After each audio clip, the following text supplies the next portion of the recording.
उम्मीद है कि आप सब लोग खैर ऑफिस होंगे और अपनी ज़िंदगी में आप खुश होंगे। मैं आज आपको बताऊंगा कि जो लोग अभी कार्ड अपना रीन्यूअल मैनुअल करवाना चाहते हैं, उनको कितने टैक्सेस चाहिए। ये चीज़ पे आने से पहले मैं आपको कुछ थोड़े से हालात पीछे जाके बताता हूँ कि जब कार्ड आपका मैनुअली रीन्यू होता था, जब हमें अपॉइंटमेंट लेके उनके सेफ के ऑफिस में जाना पड़ता था, फिर पूरी एक फ़ाइल बना के हम वहाँ पे जाते थे। ये भी बताऊँगा डॉक्यूमेंट्स आपके कौन कौन से लगने हैं। तब ये होता था कि हम वकील से पूछते थे कि जनाब 2 साल का कार्ड अगर हम रीन्यू करवाते हैं तो उस पर हमें कितने टैक्सेस हमें ज़रूरी हैं। तो जो मेजॉरिटी वकीलों की होती थी वो ये कहते थे कि 18 टैक्सेस आपने पे करने हैं एक 2 साल के कार्ड को रीन्यू करवाने के लिए।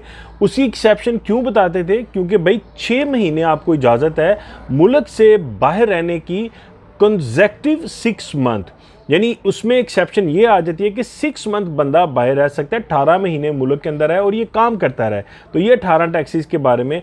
और कुछ वकील जो हमें बताते थे वो बताते थे कि 16 टैक्सेस के ऊपर भी आपका कार्ड रीन्यू किया जा सकता है। उसमें ये होता था कि अगर आप पार्शियल विजिट करते हैं अपने मुल्क के अंदर, यानी 8 महीने तक इजाज़त होती है पार्शियली अपने मुल्क से बाहर रहने की, पुर्तगाल से बाहर रहने की 2 साल के कार्ड के अंदर, तो इस हिसाब से वो 16 महीने का भी एक चीज़ बताते थे। अब जब कोरोना आया तो हालात बिल्कुल डिफरेंट थे।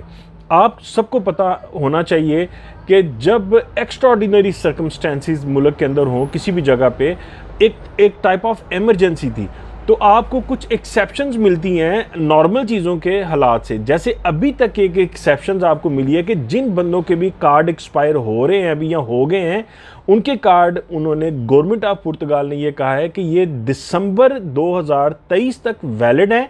लेकिन डेफिनेटली आपने रीन्यू करवाना है, ये नहीं करना कि बैठ जाना है कि मेरा भी वैलिड है कार्ड, आपने रीन्यू तो करवाना ही करवाना है। तो ये पहले हालात थे जब कोरोना नहीं था। मैं समझता हूँ कि अभी हालात बहुत हद तक नॉर्मल हैं और आपको नॉर्मल ही एक्ट करना पड़ेगा।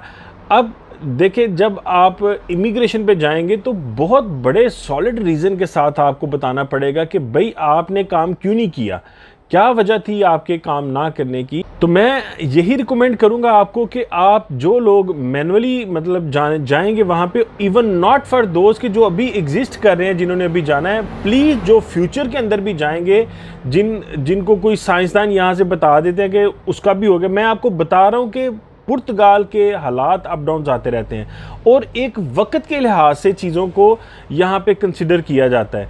तो प्लीज़ आप पुरानी चीज़ों को सामने रख के अगली चीज़ों को मत अपने ज़हन में रखें।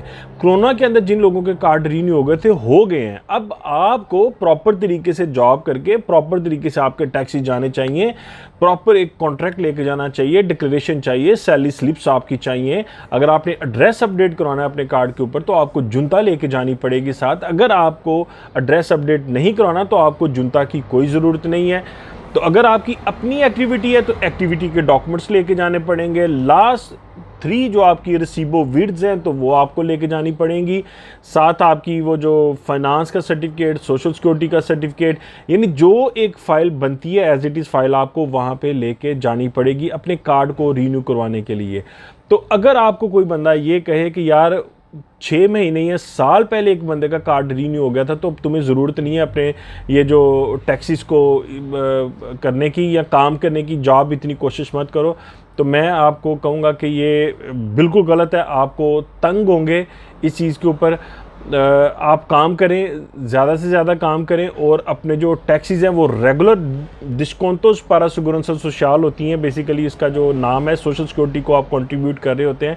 जैसे हमारे मुल्कों के अंदर ओल्ड एज बेनिफिट्स के नाम से इदारे होते हैं, यहाँ पे भी सोशल सिक्योरिटी को आपका टैक्स जाता है। टैक्स बेसिकली ये वर्ड नहीं है, ये डिस्काउंटो है, ये आप कंट्रीब्यूट कर रहे होते हैं segurança social को।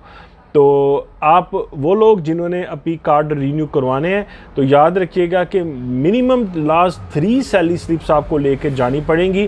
और वो जो इमिग्रेशन ऑफिसर है, अगर आपका बहुत लंबा गैप है अंदर, तो वो डेफिनेटली आपसे पूछ सकता है कि जनाब इस जगह से लेके इस जगह तक आपने कुछ भी नहीं किया, तो आपने खाया कहाँ से, पिया कहाँ से, इसको एक्सप्लेन करें। तो हो सकता है वो आपका कार्ड रीन्यू ना करे। तो रिस्क लेने की कोई ज़रूरत नहीं है। जो एक चीज़ कॉमन नॉर्मल डेज़ के अंदर होती है उसी तरह अपने आप को प्रोसीड करें। प्लीज़ रिस्क मत लें अपने डॉक्यूमेंट्स के साथ। तो रीन्यूअल के लिए आपको सारे प्रोसेस वैसे ही करने पड़ेंगे। मैनुअली अगर आपका रीन्यू हो रहा है तो आपको इमिग्रेशन में फ़ोन करके जाना पड़ेगा। दोबारा किसी वीडियो के अंदर आपसे दोबारा मुलाकात होगी। अपना बहुत सारा ख्याल रखिएगा। बहुत शुक्रिया।